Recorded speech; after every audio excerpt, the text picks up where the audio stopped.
نظمیں پڑھیں، ان کی شاعری پڑھیں تو اس میں سادگی کا عنصر ہوتا ہے، وہی عنصر جو ہے وہ اپنی نثر میں بھی برتتے ہیں۔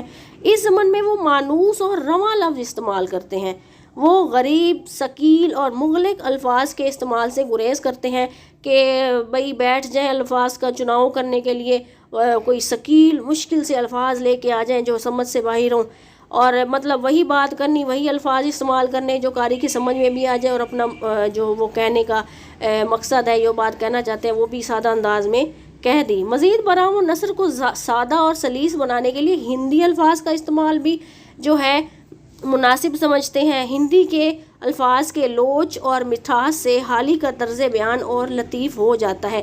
ہندی کے الفاظ کا لوچ کہتے ہیں، ہندی کے الفاظ کا جو چناؤ ہے، یا ہندی کے الفاظ کا جو طریقہ ہے، چاشنی ہے، اس کا جو ایک مزہ ہے، اور مٹھاس جو ہے حالی کا طرز بیان اور لطیف ہو جاتا ہے، ٹھیک ہے۔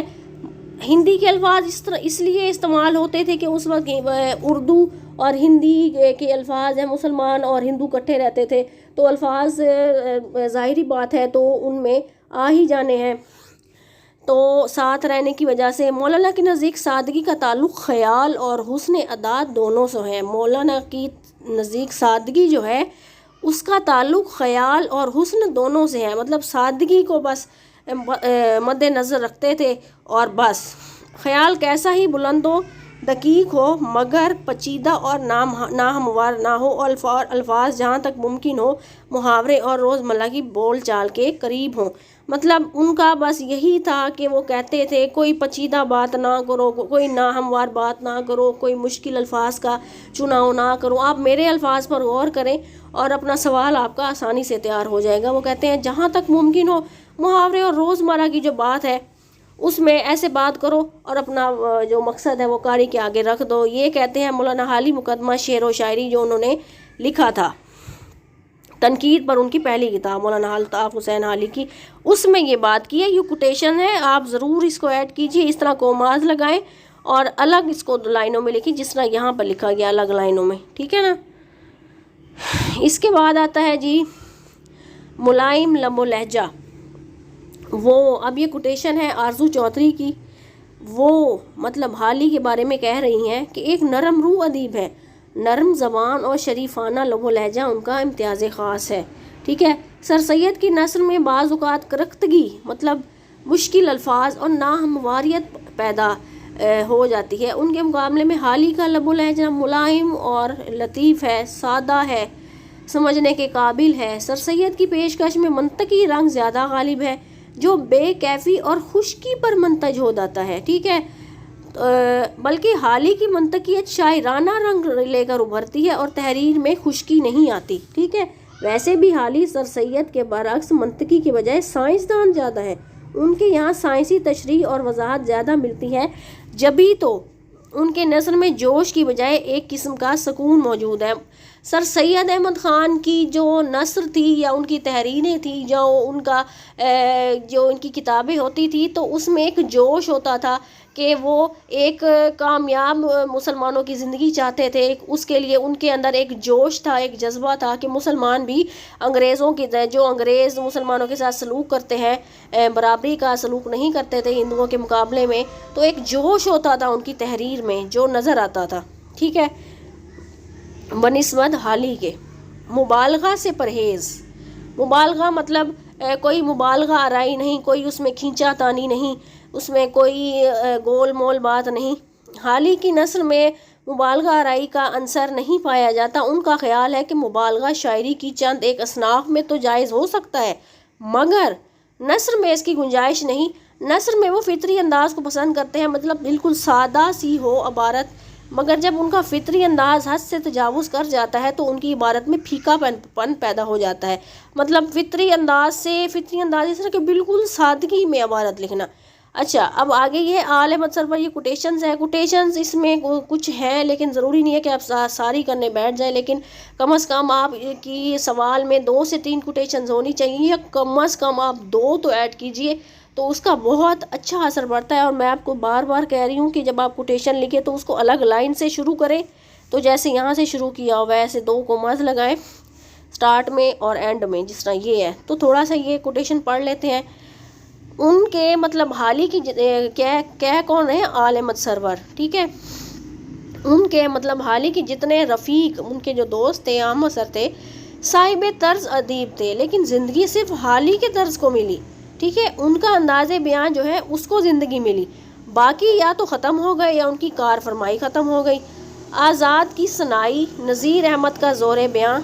آزاد کی صنائی مطلب سنتوں کا استعمال کرنا، خوبصورتی پیدا کرنا. سر سید کی سادگی، شبلی کی رنگینی. سب اپنی اپنی جگہ خوب ہیں، لیکن آج نثر کا کیا رجحان ہے؟ حقیقت یہی ہے کہ حالی کا ہی طرز زندہ و پائندہ طرز ہے، جسے اردو کے ادیب اپنا سکتے ہیں، اور ایسے ہی طرز کو حیات جاوید نصیب ہوتی ہے. مطلب ہمیشہ وہ رہ جاتا ہے، کیونکہ ایک سادگی ہوتی ہے. مقصد یہ ہوتا ہے کہ اگر ہم ادیب جو ہے، نثر نگار جو ہے، مشکل زبان استعمال کرنے لگ جائے اور وہ ایسا کرتا رہے، تو قاری کا تو اتنا ذخیرہ الفاظ نہیں ہوتا کہ وہ لکھاری کے مشکل سے مشکل الفاظ کو سمجھتا رہے. وہ تو نہیں سمجھ سکے گا کہ مصنف کیا کہنا چاہتا ہے. تو اصل کہنے کا مقصد یہ ہے. غیر شخصی انداز. حالی کے اسلوب کی خاص خوبی یہ ہے کہ وہ اپنی ذات کو اپنی تحریروں میں بہت کم دخیل ہونے دیتے ہیں، مطلب بہت کم داخل کرتے ہیں خود کو. ٹھیک ہے، اس لحاظ سے سر سید کے رفقا میں، مطلب ان کے دوستوں میں، سب سے زیادہ غیر شخصی انشاء جو ہے مولانا حالی کی ہے. یہ بھی ایک حقیقت ہے کہ مصنف کی تحریر پر اس کی ذات کا عکس ضرور پڑتا ہے. مطلب جب مصنف لکھ رہا ہوتا ہے تو اس کی ذات کا عکس تو ضرور پڑتا ہے، اور ہر لکھاری شعوری طور پر نہ صحیح لا شعوری طور پر شخصی اظہار کر جاتا ہے، تو کہ اپنے خود پر کوئی بات کر جاتا ہے اور لا شعوری طور پر اس کو اندازہ بھی نہیں ہوتا. مولانا حالی کی حیات سادی میں بھی شخصی رابطے کی مثالیں تلاش کی جا سکتی ہیں. گو کہ دونوں شخصیتوں کے درمیان صدیوں کا زمانی فاصلہ ہے، لیکن حالی کا جذباتی تعلق اس کتاب کے مطالعے سے عیاں ہوتا ہے. حالی نے اپنی ذات کو اپنی تحریروں میں داخل نہیں ہونے دیا. مطلب یہ ہے کہ حالی کا جو جذباتی تعلق ہے، ان کے جذبات کیا کہتے ہیں، ان کا اپنا ایک جذباتی طور پر ایک کیا رائے ہے، اس کتاب سے مطالعے سے عیاں ہوتا ہے. لیکن حالی نے اپنی ذات کو یا خاص طور پر اپنی کوئی مثالیں دیں، اس کو تحریروں میں داخل نہیں ہونے دیا. تاہم ہوا کو مٹھی میں تو قید نہیں کیا جا سکتا. مطلب یہ ہے کہ ایسا بالکل بھی نہیں ہو سکتا کہ جو مصنف ہے وہ اپنی زبان جو ہے اپنی ذات کی بالکل نفی کر دے اور تحریروں میں اس کا ذکر ہی نہ کرے. اپنا ذکر تو کرنا ہی پڑتا ہے کسی بھی حوالے سے. مصنف اپنے خاص نفسی نظام کے ساتھ، خاص جو مصنف کا نفسی نظام ہوتا ہے، جذباتی اور اعصابی ساخت کے ساتھ آپ کے سامنے ہے. مطلب آپ کے سامنے ہے، کسی داخلی یا خارجی واقعے سے متاثر ہوا ہے، اس کے دل میں اظہار کا جو داعیہ ہے وہ ضرور پیدا ہوتا ہے. بے ساختگی مطلب بے ساختہ ہو کر کوئی بات کہہ دینا. تو یہ کوٹیشن ہے اس کی، آپ تھوڑی سی ہم کر لیتے ہیں. صحیح معنوں میں بے ساختگی کا معیار صرف حالی کے یہاں ملتا ہے اور کہیں نہیں. نذیر احمد کی بے ساختگی بھی بے رائے نام رہ جاتی ہے. مطلب بے ساختہ پن، جو بات آئی اور فوراً قاری کے سامنے رکھ دی. سر سید کی بے ساختگی سطح سے بہت گر جاتی ہے، اور شبلی کی بے ساختگی جو ہے وہ ایک اضافی چیز ہے. حالی کی بے ساختگی دورے سر سید کی لکھنے والوں میں سب سے بڑی معیاری ہے. لیکن حالی اپنی تحریر کو بے ضرورت آزادی نہیں دیتے اور جانتے ہیں کہ ادبی تحریر کو کیا کرنا چاہیے. یہ کوٹیشن اتنی کافی ہے. ٹھیک ہو گیا. اس کے بعد ہم آتے ہیں اگلے پوائنٹ پر، جوش کی کمی اور یکسانیت. ٹھیک ہے، جوش کی کمی. مولانا جوش جو کہ سر سید احمد خان کی نثر میں زیادہ تھا، تو ہم دیکھتے ہیں مولانا الطاف حسین حالی کی نثر ان کے معاصر ادبا سے یکسر جدا ہے. اچھا، میں آپ کو بتاؤں، مولانا الطاف حسین حالی کی سب سے بڑی بات، انہیں مرزا غالب کا شاگرد ہونے کا شرف حاصل تھا. ان کی نثر میں نہ سر سید کا سا جوش اور زور پایا جاتا ہے، اور نہ آزاد کی رنگینی اور شگفتگی ملتی ہے، نہ شبلی کی سی نثر جیسی نزاکت اور لطافت ہے، خوبصورتی ہے. حالی کی نثر کا وصف خاص یہ ہے، سب سے بڑی بات، کہ وہ سادہ اور سلیس ہے. آپ اس بات کو ذہن میں رکھ لیں. ٹھیک ہے، وہ بناوٹ وغیرہ میں نہیں پڑتے تھے. اس میں اجمال کی بجائے تفصیل زیادہ ہے. ٹھیک ہے. اس کے علاوہ حالی کی نثر میں منطقی اور استدلالی پیرا یہ ملتا ہے کہ یہی سبب ہے کہ اس میں ایک قسم کی ہمواریت اور یکسانیت پیدا ہو گئی ہے. یہ یکسانیت اور ہمواریت ہر موضوع اور مضمون پر قائم رہتی ہے. مطلب ایک ہمواریت ہے جو ہمیشہ ان کی اس میں قائم رہی ہے. ایک یکساں انداز ہے بولنے کا لکھنے کا، وہ ہمیشہ ان کے ہر مضمون پر ہر موضوع پر جو وہ لکھ رہے ہوتے ہیں اس میں قائم رہتا ہے. حالی کی تحریروں سے ان کے جو نظریات کے ادراک کہتے ہیں سمجھنے کے ساتھ ساتھ ہماری معلومات میں اضافہ بھی ہوتا ہے. اس طرح ان کی نثر سے ادبی بصیرت بھی حاصل ہوتی ہے، مطلب ادبی سمجھ پیدا ہوتی ہے. ادبی مسرت نہیں کشیدگی کی جا سکتی، مگر اس بات سے اتفاق نہیں کیا جا سکتا کہ ان کی نثر میں موت کی مردنی اور پچھلے پیر کی دوپہر کی پجمردگی کہتے ہیں نا امیدی کو. ٹھیک ہے. ان کی تحریر سے متعلق ہم زیادہ سے زیادہ یہ کہہ سکتے ہیں کہ اس میں سکون، ہمواری اور ایک اعتدال ہے. ٹھیک ہے. یہ آگے کوٹیشن ہے تو آپ یہ رہنے دیں، ہم نے پہلے بھی کچھ کوٹیشنز کر لی ہیں، آگے بھی ہیں تھوڑی سی. مدعا نگاری مدعا نگاری کہتے ہیں کہ مدعا کیا ہے، بات کرنے کا مقصد کیا ہے، یا مضمون یا تحریر جو لکھ رہے ہیں اس کا اصل مقصد کیا ہے لکھنے کا.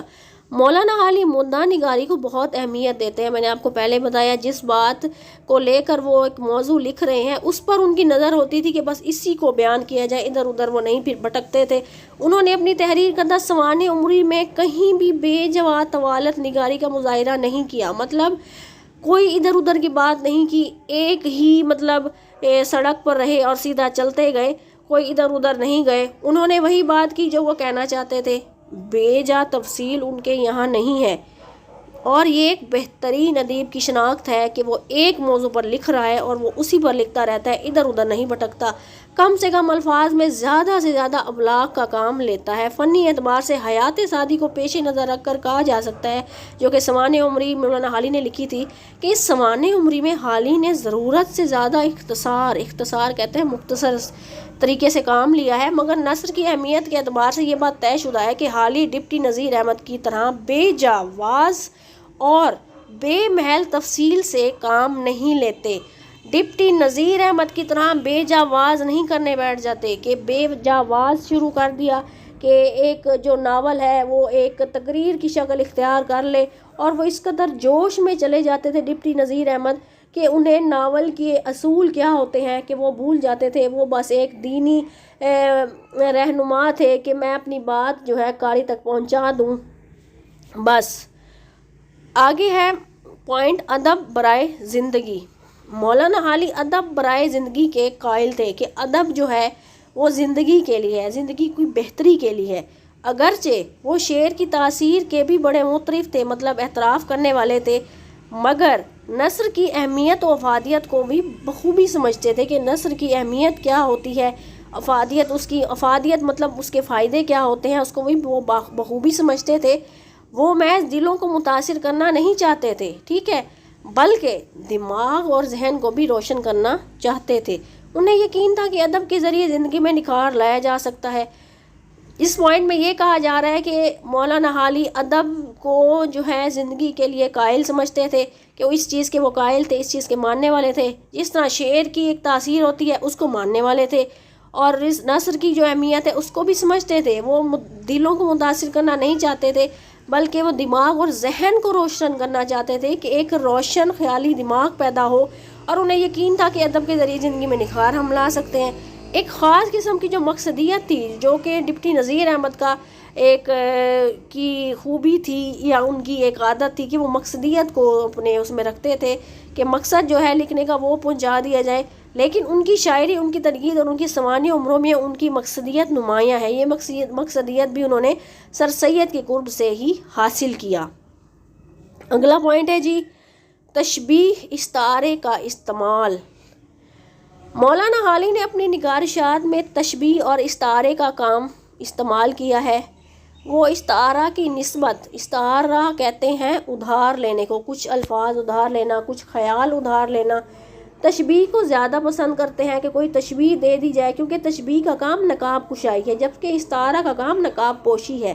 حالی کو نقاب کشائی زیادہ پسند ہے، وہ تشبیہ کے ذریعے اپنے خیالات کو زیادہ واضح بنانا چاہتے ہیں، اس لیے وہ استعارات سے گریز کرتے ہیں۔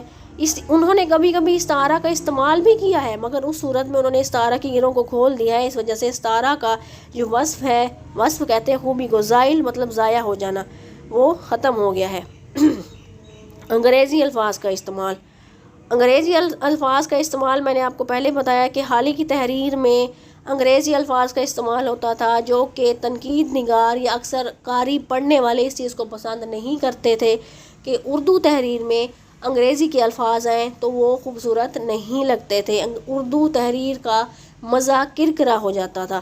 اچھا، بہرحال دیکھتے ہیں حال ہی کی تحریر کی ایک خامی، یہاں پہ لکھا ہوا ہے حامی نہیں خامی جو ہر خاص و عام کو کھٹکتی ہے، ٹھیک ہے، وہ انگریزی الفاظ کا غیر ضروری استعمال ہے۔ وہ حالانکہ ان الفاظ کی اکثر ہم معنی الفاظ اردو میں موجود ہوتے ہیں، مگر وہ انگریزی ہی کے الفاظ استعمال کرتے ہیں۔ مثالیں دیکھ لیتے ہیں ان کی، اس میں سے ان کی تحریروں میں سے۔ بول کے میرے گلے میں درد ہو گیا۔ اگر آپ کو سمجھ آ رہی ہے سوال کی تو مجھے ضرور کومنٹ کیجیے گا، مجھے خوشی ہوگی کہ آپ کو کچھ سمجھنے کو ملا مجھ سے۔ تو پہلا پوائنٹ دیکھتے ہیں کہ کسی شخص کی بائیوگرافی کریٹیکل طریقے سے لکھی جائے۔ دیکھیے بائیوگرافی کریٹیکل، یہ انگلش الفاظ کا استعمال ہو گیا، ٹھیک ہے۔ بائیوگرافی کی جگہ پہ سوانح عمری لکھ لیتے، ٹھیک ہے۔ کریٹیکل مطلب مشکل طریقے سے کی جائے۔ اب ان کی اگلی لائن دیکھیں، اپنی جنرل انفارمیشن کو وسعت دے، یہ بھی انگلش الفاظ کا استعمال ہے۔ جس کو پالیٹکس کے لحاظ سے کسی نے ٹائم سرور سمجھا ہے، یہ دیکھیں یہ انگلش کا الفاظ کا استعمال۔ لوگ پسند نہیں کرتے نا اس طرح کی، کہ اردو کی تحریر کا ایک مزہ خراب ہو جاتا ہے۔